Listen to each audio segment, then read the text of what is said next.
And I would like to welcome everybody. Good afternoon. Welcome to the 2019 Free Learning Conference by Appalachian State University. You are in the 2:15 p.m. session, and my name is Emily Wilson. I will be the Zoom co-pilot for today. The session is being recorded in Zoom, and it will be available later on the conference website.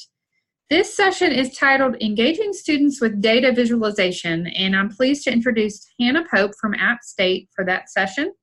I do want to remind you, if you will, mute your audio if you are not talking. So feel free to unmute and ask a question at any point if that's okay with Hannah, but if you'll keep yourself muted just so we don't have any feedback or buffering or anything in our sound, that will be helpful. And I will turn it over to you, Hannah. Okay. Hi, everyone. Hope you guys are having a good day so far. I am going to start sharing my stuff. Okay, so obviously my thing is titled Engaging Students with Data Visualization. So we're going to talk about a couple of different things. We're going to talk about basically what data visualization is, a very brief overview of it, how to talk with students about it, and then possible uses for it. And so I'm going to include a bunch of software options and kind of the future of where data visualization is going. And I know I put data visualization, but really it's kind of visualization in general because data feels very limiting at this point because there's so many different options that you can use with it. So I'll talk to you about all those kinds of things. Can everybody see the slides and stuff okay? Good? Okay, awesome. So the first thing is, what is data visualization? It's pretty simple. It's basically just taking data of any sort of type and then transferring it into a visual format. The goal is for the viewer to be able to grasp as much of the information as possible in a glance. So that means making things a little bit more obvious, emphasizing things through graphs and things like that. So instead of just obviously looking at spreadsheets or whatever, you have these kind of dynamic options to kind of further your comprehension. And so it also makes your data more accessible to like a layperson. So if you are conducting research or you're trying to present statistics that might be dry otherwise, or your audience is maybe not completely in tune to what that would be, like your subject matter, it's a great way to kind of present that information in a way that's not boring and helps them process it more easily. There's a bunch of different types of data visualization. I'm just going to talk about a few different types and give you some examples because basically all data, you can visualize it in some way, but some data is not conducive to certain types of visualizations. So it's up to you to think about what you're trying to get across to people and what type of data you already have in order to decide the format that you're going to use in order to display your information. So some of the main types are graphs, obviously, infographics and animations, geographic representations, and even exhibits. And a lot of these can be interactive. So the first thing we're going to talk about is graphs. I know everybody's seen a graph, but these are still the kind of the cornerstone of data visualization. Every single Office tool has some sort of graphing function. So, you know, Microsoft Sheets, Google Sheets has it, Microsoft Excel has it, all that kind of stuff. And it's very kind of low level, but you still get that option to add in different graphing points. And they're important and they are useful, but data visualization can make them a little bit more exciting. So these are just different types of popular graphs that you can use, but some of them are a little bit more interesting, like the radar graph and things like that. So if you have data that is conducive to using one of these more unique types of graphs, it's definitely a good idea to do that. Next is infographics. Everyone's seen an infographic, hopefully. They're very cool. A lot of them are done really, really well. And so they're a great way of kind of condensing a lot of information into a small space, but making it visually interesting and engaging with your users. So This is actually an infographic all about making infographics, very meta. So anyway, it kind of shows a combination of the graphs like we saw earlier. So you have the line graph, you have some bar graphs, that kind of thing, but it also uses symbols and kind of corresponding colors in order to kind of enhance those graphics. Something to keep in mind if you're making infographics, they're a very simple way to get all this information across, but there are also some kind of design thinking things you need to keep in mind. So you don't want to use too many colors. You don't want to use like 4 different types of fonts, like all that kind of stuff. So when you are kind of making these different visualizations, there are things to keep in mind as you're making them so that the user is not overwhelmed, because things like infographics, even though they're cool, they can be done in a way that's very overwhelming to the viewer. So that's just something to kind of keep in mind. It's a little aside. The next thing is geographic data. Obviously, geographic data is kind of very popular right now. A lot of people are really in demand for GIS services. So these 2 things, the first one, the top one is made in Tableau. So you actually have a lot of different information that you've put in from a large data set into Tableau, and selecting the geographical option lets you break it down into different types of maps. So for this particular one, it is by counties. So you have each county in the US and all of the information that they have about it. So that's a really good way to kind of see that visualization, and then also has that interactive element to where you're in Tableau, you can actually kind of scroll over these little counties and then be able to see all that corresponding information. The one on the bottom is actually a recreation of a floodplain model. So it's taking a specific city and it's showing where a river is and where that floodplain is, which is a type of visualization. So it's, again, more traditional kind of GIS stuff that you might find in ArcGIS, that program. But it's still viable information that you might need for some reason, or you might be able to share with someone who is a researcher that you're helping, or your class that you want them to represent something. The last kind of thing I want to talk about with types of data visualization is exhibits. I think these are really cool. I'm a very big kind of proponent of having interactive visualizations and being able to show them in a way that's a little bit more artistic. So you can kind of see in the top, there's someone kind of twisting a knob on the side of this kind of curved wall, and basically that is changing the different information that's being displayed on that map and in those columns there. So it's kind of an interactive display that way, which I think is really cool. Next to it is, for all the history buffs out there, that's actually the Bayeux Tapestry. Someone recreated the Bayeux Tapestry. They had it at full scale. So instead of having to go all the way to France to see it, they recreated it and put it on a wall using projectors and things like that. And that, while it's not taking from like big data, like what we would consider spreadsheets of research data, it is still a type of visualization, and what I consider data visualization, purely because it's still considered a historical text.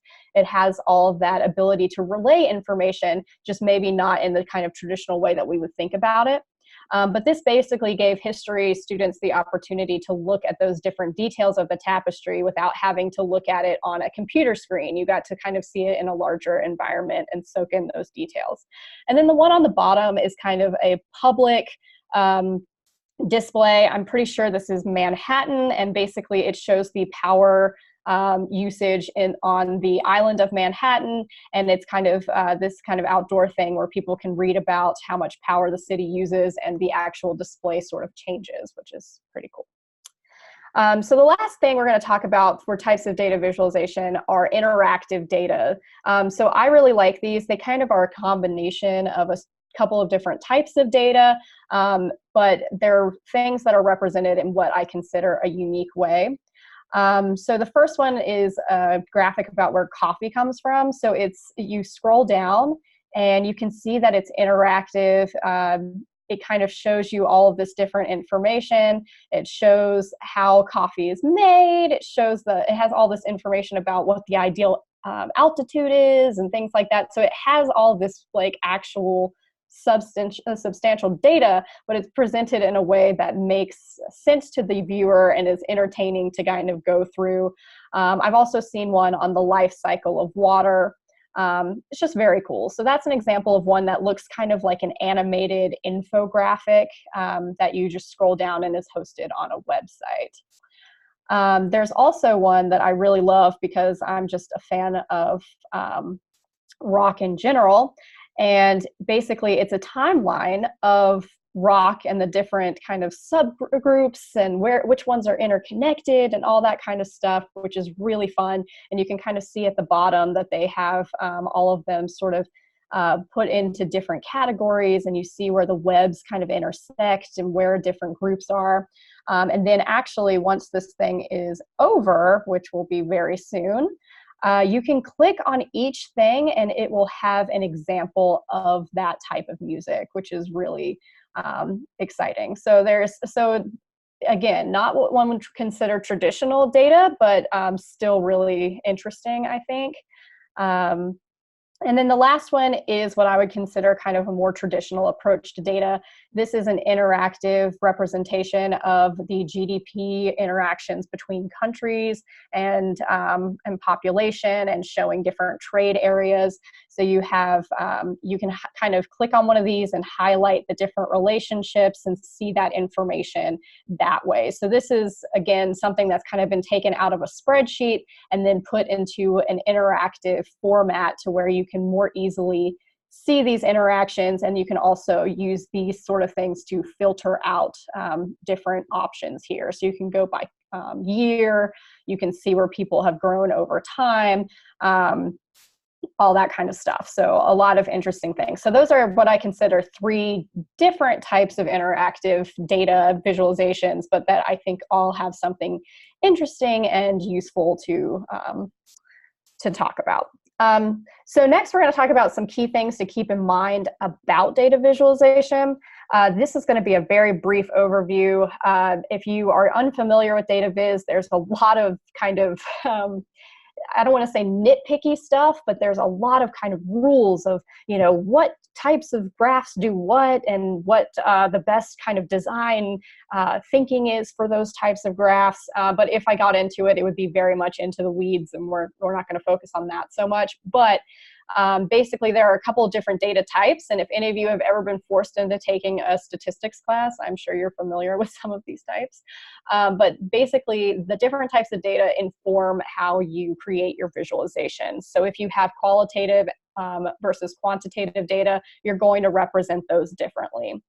You can be as creative as you want with the different descriptions, but it really is one of those things where it is it's going to be up to the type of data that you have and what you think is going to help best represent it.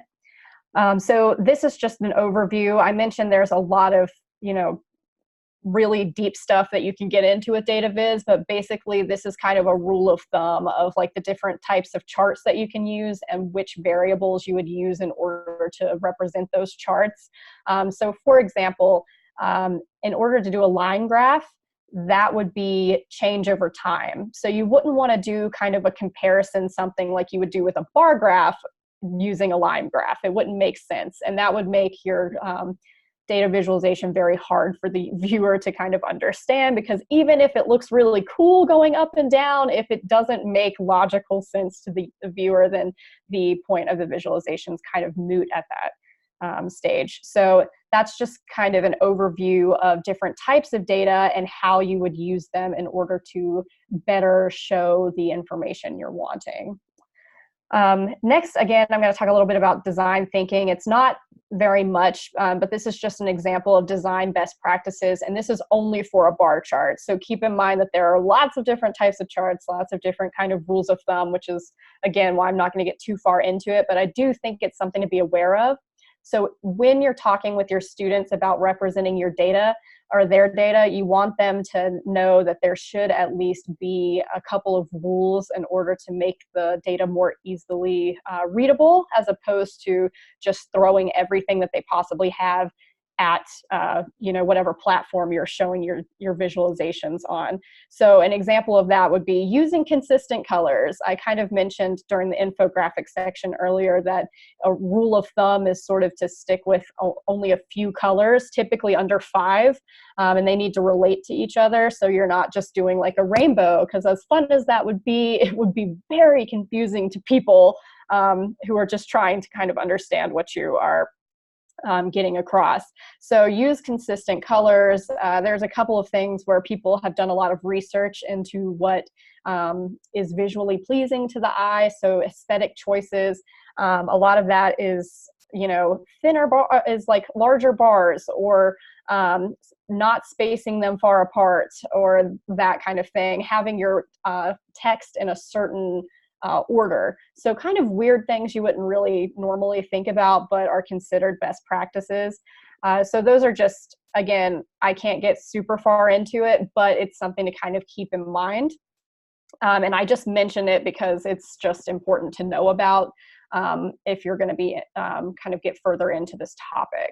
The last thing is ethics. This is something that I highly encourage you to share with all of your students or your fellow researchers if you're thinking of kind of changing your data into a more visual format, purely because there's a lot of stuff with ethics as far as not misrepresenting what you've found. You don't want to misrepresent your data. So an example of that is you don't want to cherry pick just the things that obviously fit with your hypothesis. Or with your student's hypothesis. I know that's really kind of a temptation, is you start with something and you want to prove that what you thought was right. But if that's not in fact the case, and you end up using your infographic and you kind of focus on, like, the central element of the infographic is talking about how this one outlier really made the data accurate and correct. It's not true. So basically, you have to just be very cognizant of not cherry picking your data, making sure that everything's evenly represented. We kind of live in this environment of fake news. Everybody hears that now, fake news. As a librarian, a lot of us are kind of attuned to that. And this is actually kind of a format of that. You can see how things online get circulated, and a lot of that is infographics. They get circulated and people believe that certain statistics are maybe more outstanding than they are, simply because of the way that someone has visually represented it. So it's very important to keep that in mind and to talk to your students or whoever you're working with about avoiding that. Another thing is misrepresenting data for a certain audience. So that kind of also ties into the fake news thing. A lot of people are more inclined to believe a statistic when you already want to believe it. So it's the same for representing your research. If you're with your colleagues and they have a similar field of study, and you kind of want this certain outcome to be true, it's possible that you might accidentally misrepresent the data purely to kind of be in tune with that audience. So just kind of keep that in mind. And then also, when you're presenting your data, it's great to find ways to present your data in a way that's interesting. So using really good symbols that are attuned to your data, maybe using a color scheme that matches it, that kind of thing. But just make sure that your symbols are accurate and they're not really obviously offensive or something like that. And at the same time, you also want to make sure that they're not copyright and bound in any way. A lot of people, when they're making infographics or something like that, they'll accidentally, rip an image off the internet without thinking, especially students who just don't really have any prior knowledge of copyright law before they come to college. If you're trying to get a freshman seminar class working with data visualization, and you tell them, okay, we can represent this using, a map or something like that, and then they take like an actual map that someone has created independently and they put it in their visualization, it's just good to kind of get them aware of those sort of copyright issues. So now we're going to get down to some of the more fun stuff, applications in the classroom. So this is how you can actually get your students to use different data visualization types. And I'm going to talk about a variety of types, both really simple ones that are kind of easy on the ground floor to get in, and then also some of the more advanced ones that I think are worth knowing about, but it would definitely be more difficult for teaching your students how to do it within a semester. If you're a librarian like me, basically what I end up doing is I have a data workshop or a data visualization workshop series where we kind of touch on a few of these data visualization topics. So I teach a little bit about Tableau. I teach a little bit about what other options are.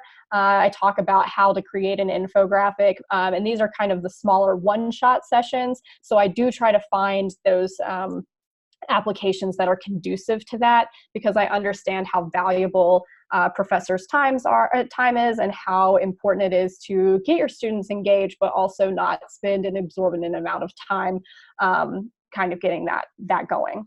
So I'm going to kind of talk about this using some sample software. These are the software that choices that I'm going to mainly talk about. So Tableau, Piktochart, Infogram, Tiki-Talkie, Story Maps, and Creative Cloud, and then PowerPoint Interactivity. I'm not going to talk as much about the PowerPoint interactivity until the last section, and I'll kind of mention why that is and why I included it. But it is actually a way to kind of do data visualization. So the first one is Piktochart. So we talked about infographics, and Piktochart and Infogram are both really great just starter programs for creating an infographic. They're very simple to use. They have a really clean interface, and students can use them fairly quickly, and it's got a free account. There are ways to upgrade your account to get more custom images and things like that. But for the most part, I use the free account a lot for various things. In fact, I made the graphic that you see before you. Whenever possible, I tried to use stuff that I actually made, whether it's good or bad. So, you know, you've been warned at this point. But basically, it's got a free version that actually still has a lot of really good features in it and makes for a good infographic. What makes Piktochart really great is that it has all of these pre-programmed icons that are already under a Creative Commons license. So you can use them kind of freely. And the way you do it is, you can see on this image, I typed in technology because I'm on the technology services team in my library, and so we have the technology services stats. That was the theme of my infographic. And basically, I typed in technology, and you just drag and drop it over into onto your kind of, they call it a block on here. So you can just drag and drop it. You can adjust the sizing. You can use it however you want. It's really good. They have color, monochrome, it doesn't matter. You have all of those different options. So in addition to that, in addition to like shapes and icons, you can also upload your own images, which is really helpful. So I have another infographic that I can show you where I have actually uploaded the app image. Hopefully this will go. So this is in Piktochart. So I uploaded the app kind of logo to talk about enrollment data. I kind of made this a while ago, but it basically has your infographic where you drag and drop different elements here. It also has a chart function. So similar to the graphing that we talked about, you can actually do that on a small scale. And something really cool about Piktochart is that it also has a little bit of an interactive feature where you can scroll over and kind of see that information.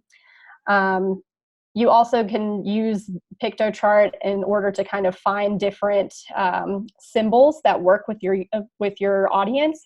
So since Appalachian State is in the mountains, I of course got very basic and used the mountain symbol right here. You have an educational symbol, that kind of thing. I also used symbols to represent population by race. And basically, I used different options here. And then you just basically copy and paste, and you can put them however you want, that kind of thing. So there's a lot of options there. Again, you can upload stuff. You can add text. It's really simple. It's got a very, very low bar as far as being able to apply it fairly easily. So again, it's very simple. You can make things really creatively. The students don't actually have to have those drawing skills, like those graphic skills. They can just use the kind of pre-programmed symbols, and they can create and they can think critically about their data and what they want to represent, and then look to see what's available in Piktochart, and then use that in order to create their project. It would be really good for group or individual projects, just because there's a lot of options there for helping other people. I think there's a share option, so you can actually work on the infographic as a group, which is really awesome. And then for individual projects, you can make it as short or as long as you want. So if you wanted to kind of use this as an option instead of a more traditional paper, you have that available. And like I said, it's simple and it's free, and it would take maybe one class period to kind of talk about how to make it. The biggest challenge with this, and with all the other different things we're going to talk about, are just being able to synthesize the data and pick out what needs to be represented, and thinking critically about what symbols can be used, what colors can be used, which graphs would work best for which variables, all that kind of stuff. So once you have that brainstorming knowledge, then it's very easy to apply it in something like Piktochart. The next thing is Google Data Studio. This is a more traditional one. So when I was messing around with it a while ago, they have a lot of pre-programmed data things. And basically, sorry, I have a very distracting group outside of my office. I apologize.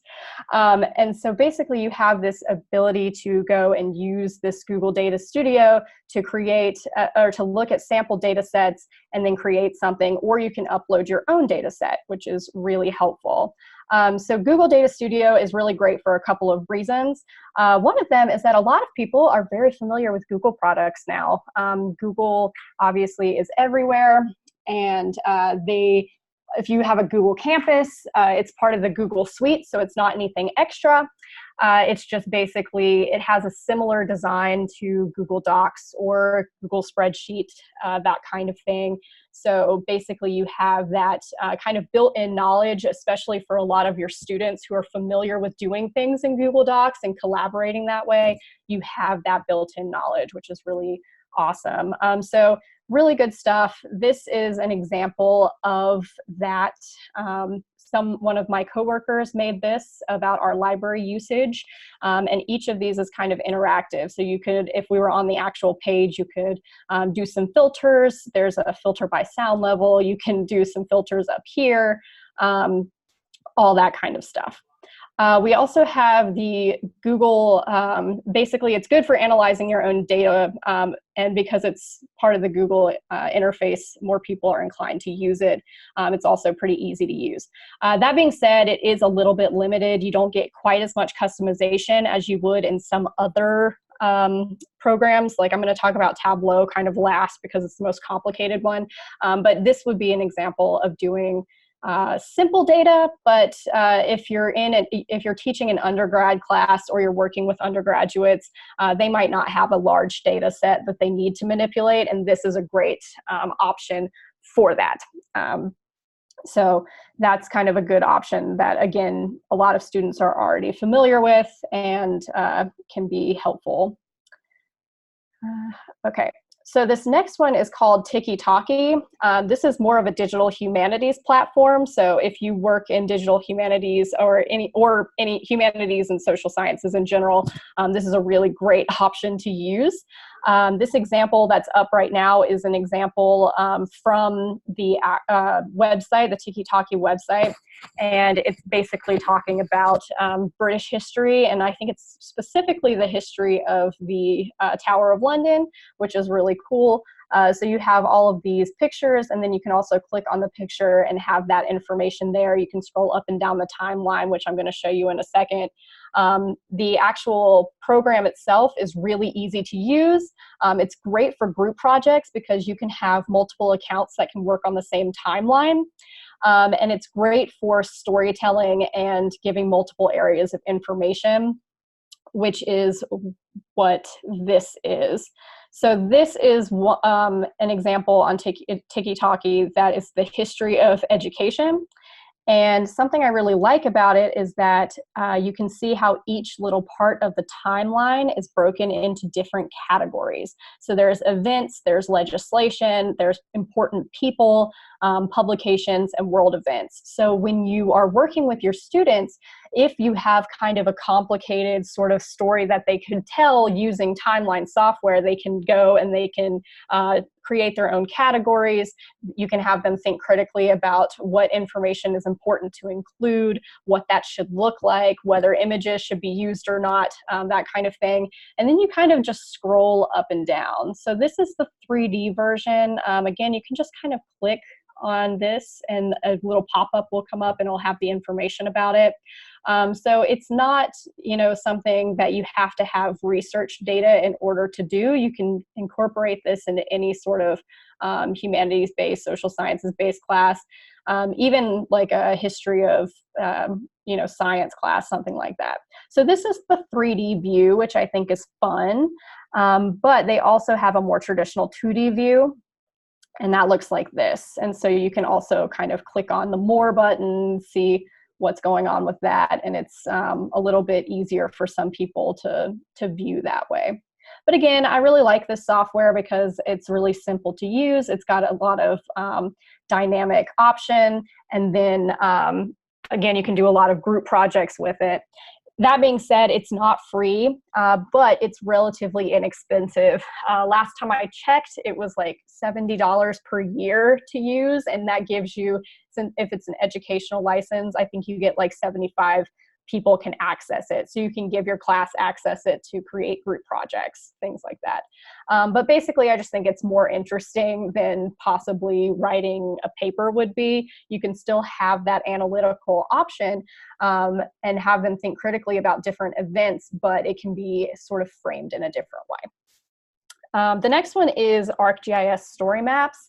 I really like this software. There's a free version and there's a paid version. If you're familiar with ArcGIS, it's by the Esri company. I might be saying that wrong, but they have lots of different apps online. Our Story Maps app is free. If you want to add certain things, you have to upgrade, but for the most part, you get a lot of really cool options. So this is, again, another great storytelling kind of app that you can use in a social sciences or humanities context, or science. It doesn't really matter, but if you're not dealing with those large scientific data chunks, this is another good option, and it has the geographical element as well. So this is an example of one. Someone did a Palm Springs map tour, and you can see the little tickers on the map, and you can see where different things are. People can add their own pictures, they can add their own information about it. So hypothetically, if you wanted to assign a project where you're talking about a certain region, you could have them create these maps. You can choose different types of maps. You can have a historical map, you can have topographical map, it doesn't really matter. And you can have them add in all of that information, which again makes for an interesting project that could be an alternative to like a group paper or something like that. Good for group projects, good for individual projects. It's also interactive, which I always think is fun. Plus, when people are presenting these kinds of things in class, it's often more exciting for students to be able to sort of follow along and click along. And there is a public kind of publishing aspect to it, so you could have that available for students to look through on their own if you so desired. So these are kind of the harder ones. And again, these are just a sample of different softwares you can use. Obviously, there are a lot more that I'm not going to be able to talk about, but I was just trying to kind of get a range of what different types of representation of data that might be needed. But Adobe Illustrator I'm sure everybody's familiar with Adobe products, at least peripherally. Illustrator is the obviously illustration version, and so a lot of people use Illustrator to create their own custom infographics.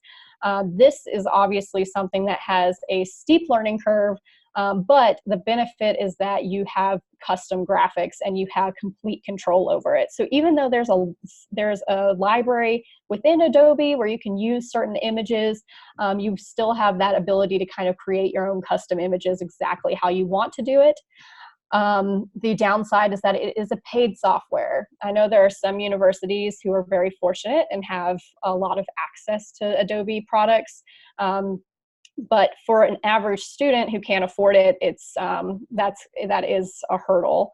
There are a lot of libraries that offer access to Adobe products, though. So hopefully, if you wanted to really get somebody to go into the nitty-gritty with this, you can, and hopefully they'll have access somewhere.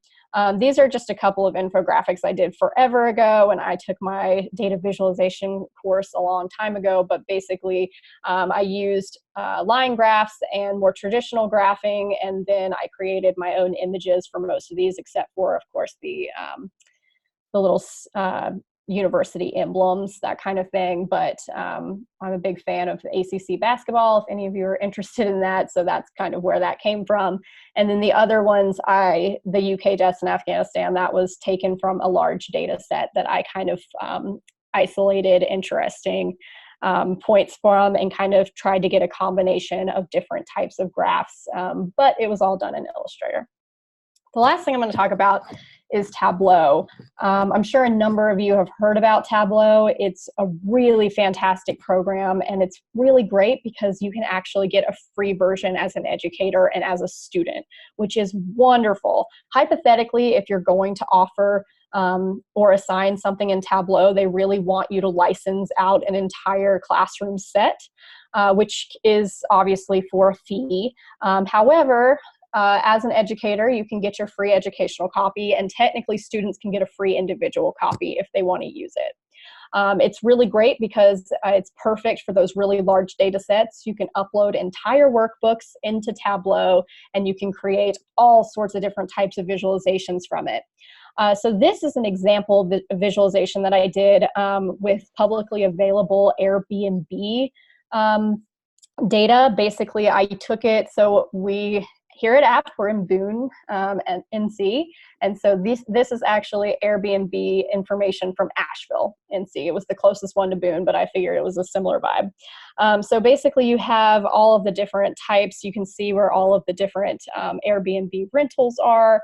I've kind of done a number of different options as to like how to show like who has the most reviews and types of room listings, and there's filtering options. So you can show a lot of really great info on using Tableau. The issue is that there is an insanely steep learning curve. Tableau is a wonderful program, but it does take a while to learn. So if you really think that's very important for your students to know how to do, I would encourage you to use it. It's, like I said, it's fantastic. It's also great for just you as a researcher if you really want to get into like big data sets and how to show them in a really effective way. Tableau is wonderful for that. It's got all sorts of pre-programmed in types of graphs and geographic things, and you can manipulate your variables in certain ways, and you can create really, really genuinely cool things. I'm going to show you some advanced ones that will make you all excited, but basically you can do pretty much anything with these. So again, you can deal with big data. You can analyze data that you've created through research, whether that's individual or through your class. And then one of the good things about Tableau is it has something called Tableau Public, which is for presenting data. So this is actually something that I created. It's on Tableau Public. It's like an open form, that kind of thing. But you can see these different sheets that I made forever ago. You can see each little data viz that I did. Again, back to the basketball, sorry, big fan.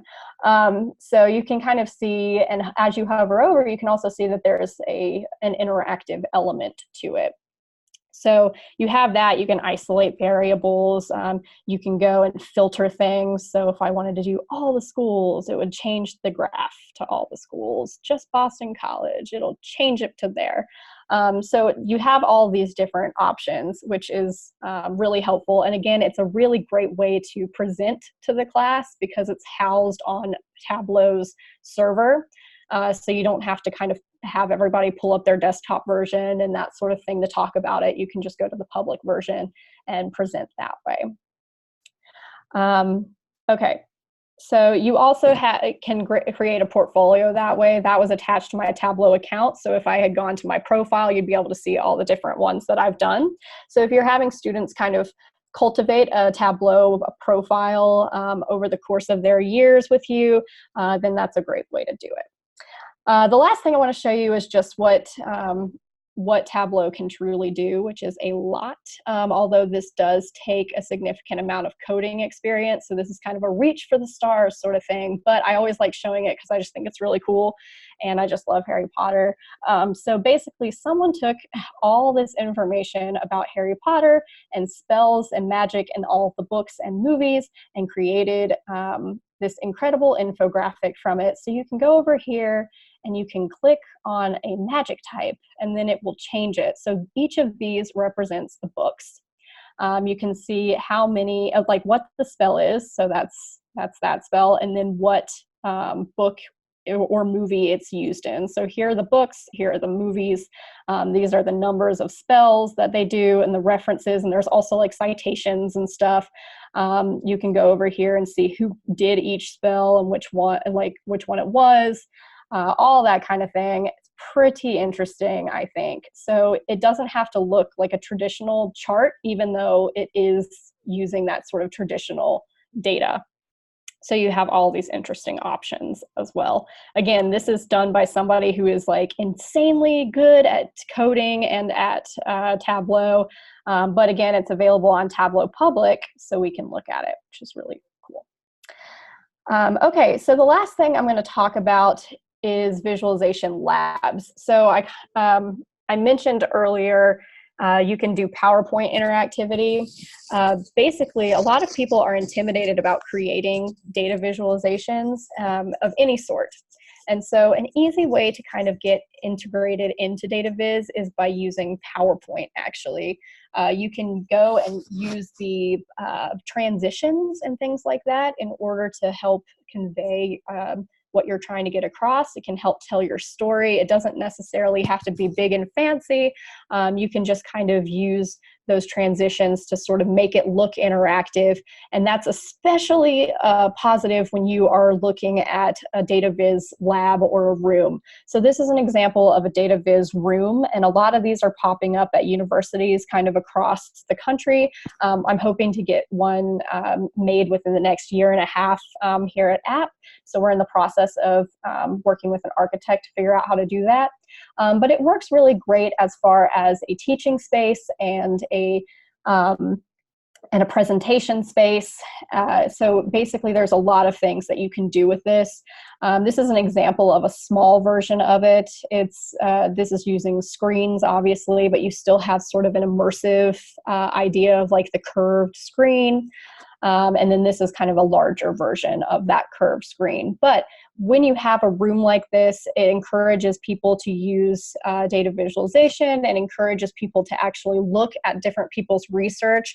I've heard of institutions where they basically take graduate level research and they will put up just the posters. They'll take the giant posters that these graduate students are making anyway to present, and then they'll actually use that in the data visualization room. And it's a good way for people to come in and look at it like an exhibit, like an e-poster, something like that. And so you have that that interaction with the data. Some people will do more interactive things where you can actually touch and manipulate the data, and then some people have just a more simplistic, you press play and it goes through like a video or like a PowerPoint where it has the transitions and you kind of get your information that way. So it really just depends, but this is kind of something that is trending right now. So if you're working with a class, kind of my hope in the next, like I said, year and a half, once we get this room built, is to be able to work and teach classes within this space and have them use it for like final projects or things like that. So you have this kind of central area where you know your visualizations are going to be accurately and beautifully represented. So it's more poignant, I think, than just kind of going up and seeing a normal power or a normal projector and then just being like, well, this is what I did. This is a good way for a lot of students to be able to take in the information in a more immersive way. So again, that's kind of the future of data viz. So I know that's a lot of information. So if you want more information, this is the way to contact me. Do we have any like questions or anything like that? Let's see.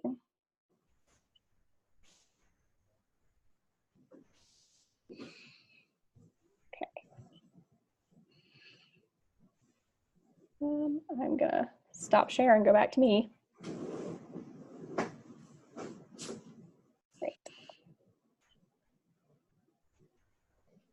Any questions? I guess not. A lot of stuff. Yeah, that was great information, Hannah. I appreciate that. I got a lot of good ideas about things I can use. I hope everyone else did too. If there are any last minute questions, shout them out now. Yeah, feel free to shout it or put it in the chat, whichever. Yeah, whichever.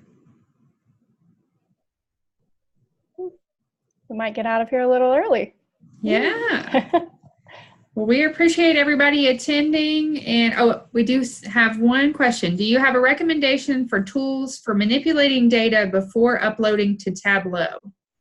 So Tableau actually has a kind of data, I can't think of the exact term right now. It's not not a filter or something like that. Not quite a Wrangler, something similar, but basically it's called Tableau Prep, and it's supposed to help you clean out some of the outliers and other issues that you have with that data. And that also comes included with your educational license to Tableau. So you can download both programs and you can use that one, the Tableau Prep, where you actually upload your workbook into Tableau.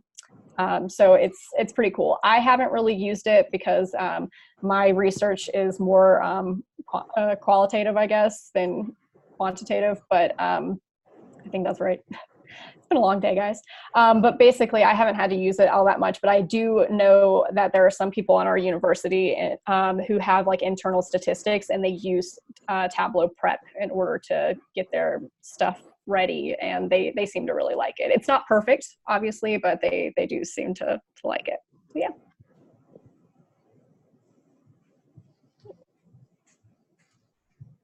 All right. Okay. Well, thank you very much, and thank you everybody for attending. Yeah, thank you.